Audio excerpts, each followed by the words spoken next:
From heated debates to awkward silences, Joe Rogan's interviews don't always go as planned, like when Joe clashed with political commentator Candace Owens.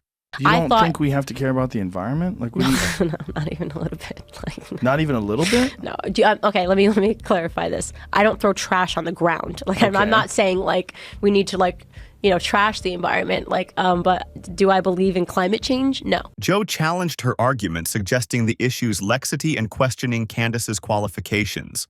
Yet tensions only rose as the podcast producer Jamie Vernon cited a website to bolster Joe's stance. 2014, the vast majority, 87% of scientists, said that human activity is driving global warming, yet only half the American public ascribe to that view. So yeah, I don't believe this at all, just so you know. You can pull that up too, like scientists who look up the opposite. Right? Instead of looking for what you're searching for, looking for what you're not looking for. Joe would then proceed to emphasize the severity of the climate crisis, painting a vivid picture of its potential impact. This could negatively impact all sorts of coastal cities. This could be a gigantic problem. This is not like propaganda that's drummed up by some sort of big business that seeks to make money off of this. Nevertheless, Candace remained unfazed and held fast to her beliefs, fueling the conflict's escalation. I don't believe it's real, okay? So I can't sit here. But here's the question. But why have a belief? What do you mean? Why have a belief as to whether or not global warming is real or not real? It's not a belief in it. I don't believe in it. However, after persistent questioning, Joe ultimately got Candace to concede that she wasn't fully informed on the topic. How about not have a belief until you really have looked at the data? So you would prefer if my language, as opposed to admitting that I do not know this, I wouldn't die on this hill, I've never made a video, I've never made a public statement, you would have preferred if I had just started by saying, I have no opinion. No, I don't know. Okay. And while Rogan kept his composure during his debate with Candace Owens, the same could not be said for his argument with Barstool founder Dave Portnoy. The confrontation began when Portnoy dismissed British professional boxer and reality TV star Tommy Fury, asserting that he wasn't a legitimate boxer. I saw Tommy Fury box. He is not a boxer. Well, he's definitely a boxer. Well, he puts on gloves. He's definitely a boxer. But is he a boxer like his brother? No. Well, as the younger brother of former world heavyweight boxing champion Tyson, Fury Tommy often faces comparisons that overshadow his own achievements, a perspective that Portnoy appeared to echo. We would not know who Tommy Fury was if his last name wasn't Fury. Probably we wouldn't know as much about him. I don't. But he's still a good-looking guy. He's built great. He looks looks the part. Looks the part. The conversation veered sharply downhill as Joe introduced a video displaying Tommy Fury's boxing prowess, sparking rising tensions. Shut the f up. Watch this. Find the Tommy Fury fight on the shut the card. Shut the f this up. This guy cannot. Please shut the f up and watch this. Watch what he's doing. This motherfucker is 100% a boxer. Can you find me the record of Borkianski? This. Stop. Watch this. Watch this. Look at this. You're out of your mind if you don't. Look at this. Look at that right hand. That was in slow motion. No, it's not in slow motion. I think you slowed that down. No. If you don't think so, you're just being a hater. Yet nothing compares to the way Joe lost his cool during a debate with Steven Crowder about the impact of weed legalization on motor vehicle accidents. Traffic fatalities regarding marijuana have skyrocketed. Google that, because that's nonsense. No, we wrote about it drunk driving arrests have dropped. What do you mean you've... First of all... No, we wrote about what the sources are, the original studies. Just because someone gets in an accident and they're high... hold on, stop. No, hold on a second. You interrupt way too much. You need to stop. The scene unfolded with Joe openly criticizing Steven's demeanor, setting the stage for a clash of perspectives and personalities. Marijuana is one of the things that are good. And man. Just like you don't shore turmeric, you don't shore ginger, you don't shore a reduced sugar diet. All those things that reduce inflammation are good for you. I don't buy that smoking marijuana would be as beneficial as a reduced sugar diet. And my point is that people get so offended by me saying that and saying, but if you want to smoke, go ahead. You might be correct. Shouldn't be offensive. But it doesn't matter because it's not a contest to see what's the most beneficial. Things only got worse when Joe's introduction of a study led to a heated exchange of personal insults instead of constructive discussion. Since marijuana legalization, highway fatalities in Colorado are at near historic lows. You have been bringing up the source that you want to find. Washington Post! Bring up the study right there. Yeah, Washington Post. Bring up the study that we wrote. We wrote about it on our website. Look, I don't care about your website, you Since marijuana legalization, highway fatalities in Colorado Since you called me hold on a second. Since While Rogan didn't shy away from mocking Crowder's website, he also showcased his own unapologetic self-importance during a cringeworthy moment on the Joe Rogan Experience, episode 1572. How are you so good at rock, paper, scissors? It's just, skill, muscle, intuition. Intuition. Can we play right now? You want to play? Yes. Oh, but I only play for stakes. Okay. What do you want to play for? How about if I win, I do the programming on your show for a week? No. That's worth a lot of money. You can.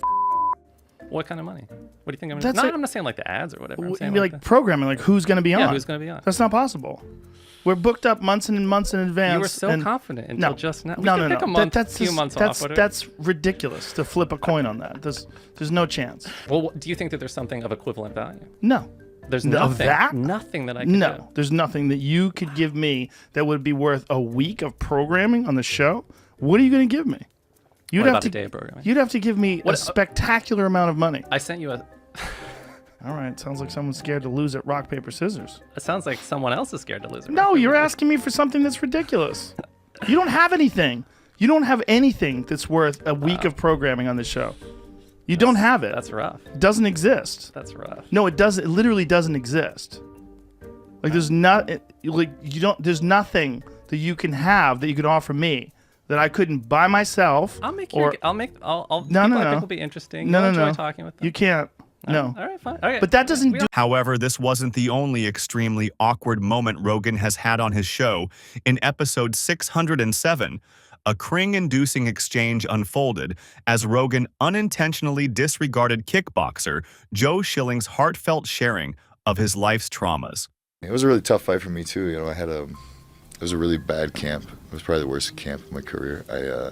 My dad had passed away like 3 weeks before the fight, and like 2 or 3 days after that. Why does that look so shitty, Jamie? My cousin passed away. So it was... Boom! Comedian Shane Gillis was also about to find out firsthand just how awkward interviews on the Joe Rogan Experience could be. If I get fired here, whatever, I'll just go do Joe Rogan next week and I'll be fine. Anyway, I thought that was funny. No? What? I was like, I literally... Is that what you thought? I literally thought that. Oh, okay. Yeah, I thought it would be funny. Well, it could have been funny. Yeah. I was booked up, though. No, it's fine. It was just funny to truly... That was a conversation I actually had. However, nothing makes for more uncomfortable viewing than Joe arguing with his own friend Eddie Bravo, who fanatically clings to the belief that the Earth is flat. Show me a real picture. Show me a real picture. Listen, NASA does not have one of those satellites. Fake. Why do you think that's fake? That's fake as f***. Why does it look fake as fuck? It looks like something you'd see in a movie. That's because when they do it in a movie, they try to make it look like this, which is what looks real. If that's real to you, man. You don't think it's real? They faked 6 moon landings. Dude, stop saying that because it's irrelevant. Why would it be fake? It's propaganda, man. Eddie sparked the fiery debate with the brazen declaration that photos of around Earth are all fake. Joe, undeterred, then demanded proof of a genuine flat Earth image, igniting a quest for truth amidst the clash of beliefs. Is there a photo of this flat Earth? No, like I just said again. That's what I asked. There's no photo of the flat Earth from space. There's no photo of the round Earth from space. That's not true. That's not true. It's all fake. No, why do you say they're fake, though? What they evidence? look fake. They look CGI. But you're not an expert in imagery. Cornered and under pressure, Eddie countered with a bold claim asserting that Joe's sources were allegedly paid to perpetuate the conspiracy. Hey, where did you get this information? Jamie. Where'd you get it? Where'd I get what? This information. Where is this coming from? This is coming off the internet. Exactly. So you're reading some information. I'm reading some information off the internet. You didn't go to the library. Slow down. It's on Wikipedia. Just slow down. Eddie, stop doing There's that. sources here. There's a book called the American Journal of Science. I'm sure that a lot of people respect which is that. bought and paid for. Well, maybe. It is. It's bought and paid for. It's part of that. Here's the thing, Eddie. It's like the Washington Post. Eddie, why would anybody be paying money for people to lie about the world spinning? Eddie would proceed to vehemently deny that the Earth was spinning, dismissing the existence of concrete evidence to support such a phenomenon. Eddie, people have known it's spinning forever. That's how the seasons Gravity, work. baby. That's how you see the sun. We spin around. That's why it makes explain eclipses. this to me. That's why we That's why you age, can too. track time zones. That's why you can put a piece of stick in the ground. You're saying all the correct it acts as a sundial. After a lengthy exchange lasting more than 40 minutes, tensions mounted between the pair until Joe reached his breaking point. I used to say the same Eddie, stuff. you're talking about the Earth being flat. Thousands of scientists have looked into it. You think they're all wrong? That's so insane. You haven't looked into it. I have. No, you have. Oh my God. How could I not have? You don't think I have? I'm watching you go down the rabbit hole. You don't think I've tried to pay attention to what the these people are talking about? It doesn't work. I don't think so. Eddie, there's websites dedicated to debunking it. There's so many people working on these things, Eddie. The idea that they're all in on some sort of a giant global lie is insane. However, few topics create as much discomfort as politics, as seen in episode 1882 of the Joe Rogan Experience, where a simple comment about a political candidate rapidly spiraled into a disagreeable exchange. We look for someone who makes us feel good. Like, I'll feel good voting for him. I don't like her. She's a and they just decide this is how I'm voting. You know, like that's, I mean, that was a lot of people's perspectives on Hillary Clinton. I talked to a lot of people that hated. I'm pretty sure everyone loved her. Yeah. I'm pretty sure she the won. most loved. I liked Elizabeth Warren. She's Why? Cool. I just like I liked her. I like her tenacity. Artist. Yeah, but okay, who isn't? Yeah, Bernie Sanders. Okay, but did you vote for Bernie? He wasn't available to vote for. Did you vote in the? I didn't vote for in the primary. In the primaries, right? Yeah. I did. But I had him on my podcast, and he was very sincere. Okay, cool. I've had my mom on my podcast. You want to flex? I'm just saying.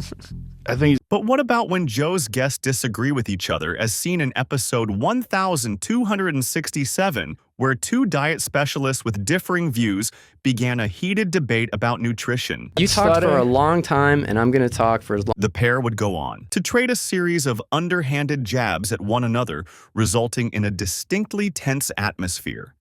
Data are very clear on that, Gary. So no. Yes, they are. Look, we have data. We can't say things like that, Stefan, because we're going to disagree on what the data say. Let's move on. The tension escalated between the two guests, leading Joe to step in multiple times. Gary, I really continue to get the feeling that you do not understand human energetics, because that's not how it works. Well, no, I'm just saying 10 calories stored in the fat tissue. That's 10 just calories, mathematics. 10 calories. I didn't say anything about Gary, how much you have to eat. I'm not done. Okay, no, but you're insulting me, Gary, Stefan. You got to stop doing that, dude. Gary, you keep acting like you think I'm an idiot. All right, are you done now? Are you done? Can we be clear that we're talking about... Are you done now? Can I just finish this? No, you can't until I am done. Me without, no, Gary, you have time to respond. You can respond, write down notes on what you want to respond to, and after he's done, you can talk about but we're going to get into a long discourse on well, something that's not the point. Well, let's find out if it is the point. We don't know what he's going to say. Thank you. Okay. The two diet experts found themselves in an ongoing stalemate, much like in the heated exchange between Joe Rogan and Matt Walsh, which began when Walsh argued that gay marriage threatens the institution of traditional marriage. But then why are you opposed to two gay people doing that? Well, because again, it's not about choice. It's about what this institution, marriage is an institution, and what is it, and what purpose does it serve? Joe passionately argued that the bond of a gay marriage poses no threat to the sanctity of a heterosexual marriage, with Matt quickly firing back. If marriage is not what I'm saying it is, then why do we even need it? What's the point? I mean, you're saying it's a man-made institution. We are making the institution meaningless. But it's not meaningless. Well, but it's very meaningful to the people that have it. Subjective, symbolic, and it's about your own personal feelings. Isn't it, though? Well, no, I would say that it's not. Well, if it's not subjective and it's not symbolic, it codifies and protects and gives a name to a thing that actually exists, which are man, woman couples creating people, creating babies. When Walsh boldly declared that marriage's essence lies in a man and a woman creating offspring, Joe's immediate response was, marriage is only for procreation and to bond a family together. What about people that are deeply in love that never want to have children? I don't think it's not only procreation, but that is one of the fundamental definitional aspects of it. Yet Rogan was significantly more wound up during an argument with political commentator Milo Yiannopoulos concerning Christianity's role in the modern world. Everywhere that doesn't have a strong Christian heritage is a up place with bad morals. That's a ridiculous statement. Everywhere that doesn't have Judeo-Christian values is a up place? I think that yes, I think it should be perfectly reasonable, respectable thing to say that our culture is better. I believe our culture is better than everywhere else in the world. Culture of Christians. I think Christians are running around doing ketamine and each other. European and American culture, which is based on Judeo-Christian values, is better than other cultures. I think it's uncontroversial to say so. But what's based on Judeo-Christian values about being a good person? Well, ultimately, our sense of right and wrong comes from the Bible. What? It does. What comes from the Bible? Ultimately, our sense of right and wrong comes from the Bible. Our sense of right and wrong. I think your sense of... there's the only way that a person could have ethics and morals and treat each other well. No, I didn't say the only way. Don't you think that people understand what's good and what's bad? Listen, if we're going to have a conversation, we can't keep talking over each other like this. When someone's trying to make a point about something that's complex like this, if you think that the only way for a person to have ethics or an understanding of each other or compassion for each other is to rely on ancient myths that are easily scientifically disproven, well, that's what Christianity is. No, I didn't say that. I said that the specific set of values that you have is influenced more than you would like to admit by your Judeo-Christian heritage. It's influenced by there are certain things that I think all of us... The conversation would then shift to Milo's orientation as the two debated about its potential influence on his arguments. Being a gay man that's promiscuous, what I do. But that is prohibited in the Bible. Yes, but I agree that it would be better if I didn't behave like this, and if I could choose to be heterosexual, I would do so. Self-loathing homosexual. No, and I won't have this. Because what you're saying is who you are is it's not who you prohibited it's not in the who Bible. You are, because I don't think my sexuality is an important component. It's a huge part of you. You talk about it all the time. Well, it's a massive part of what we've talked about on the show. I think it comes up anytime you want to make a funny point. It comes up anytime you want to define your sexuality or your urges or your decadence. I think people jump to it because I think it's you. However, Joe Rogan's debate with Adam Conover was notably more tense, sparked by Adam's views on transgender athletes. Sports with trans athletes who are competing with with their gender, right? That is a sporting world that I'm more interested in. That's my point of view. My point of view is that if you're a woman and you're a natural woman and you don't take any extra hormones or male hormones, you're not taking steroids or any sort of performance-enhancing drugs, you're doing your very best to compete and you're at the top of the heap, but then someone comes along that was a man for 30 years and decides that they're going to be a woman, and this has happened, and literally transitioned a few months ago, and competes as a woman and destroys records and dominates you in that sport. That's bullshit. And that's not competing on a level playing field. Is as much cheating as taking steroids when the other person doesn't, or taking performance-enhancing drugs when the other person doesn't. Well, I disagree, and I've. What do you disagree about? I've already. Well, my main point being the one that I already made, right? That I don't think that there is such a thing as a perfectly level playing field. I think we decide what kind of playing field we want to have. Sure, but we do make the distinction where we don't allow men to compete in women's divisions. And I think that distinction may be breaking down a bit, right? And I think it may be time to break down that distinction a little bit. So you think that males should be able to compete in the women's division of weightlifting? No, I don't necessarily. But they can if they transition. Well, first of all, there's a lot of stuff to break down. As the discussion intensified, emotions ran high when they delved into the sensitive subject of transgender children. If you're shooting hormones into a child and you're affecting the child's development, you're saying that's not a choice. That's nonsense. Of course it's a choice. You're choosing to chemically change this child's body. Yet the discussion soon devolved into a bizarre debate regarding the existence of alpha males. Right. It's not scientific, but it is true that women are hardwired to be attracted to confident, athletic men. I don't know if I agree with that. But really? Yeah. But if you ask girls, what are you into? And you say, are you into tall, muscular, confident men who are also nice to you? Jesus Christ, it's going to be off the charts. It's going to be like most of them. But what unfolds when a guest addresses a serious issue while Joe reacts with laughter? This situation played out during the Joe Rogan Experience episode 1532, with Mike Tyson turning somewhat awkward after Joe mistook one of Mike's earnest statements for a joke. I did that video and I was in bed for a week. That was 30 seconds and I was in bed for a week. And it's not funny because it made me realize that this is big boy, okay? Big boy. This big boy without. There it is right there. Yeah, that wasn't really cool. But just as Tyson finished calling Joe out for his reaction, yet another stretch of uncomfortable tension ensued. What does it mean when fighting gets you erect? What does that mean? It's a good question. It's orgasmic sometimes. But saying that it gets you orgasmic, that's a strange thing to say. Well, that's just what I wanted to find out because you're really bright, and I thought you would figure it. No, I'm being very serious.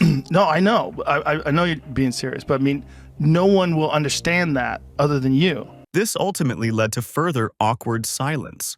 Listen, Alexander the Great was 32 and he conquered the known world. Yeah. In 10 years. And so thinking about that as a young man. Absolutely. And speaking of awkward silence, few can match the awkwardness between Joe and Jordan Peterson, which grew so intense that they both completely lost sight of their original topic. You know, you can say, well, yeah, I've got all these flaws, but look at what I'm trying to do. Right. That's the real ground of self-respect. Well,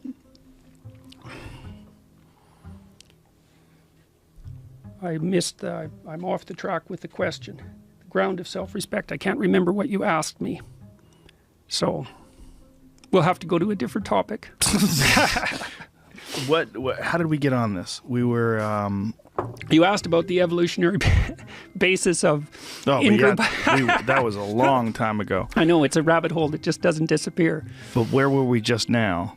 Remember where we were just now? No, sorry.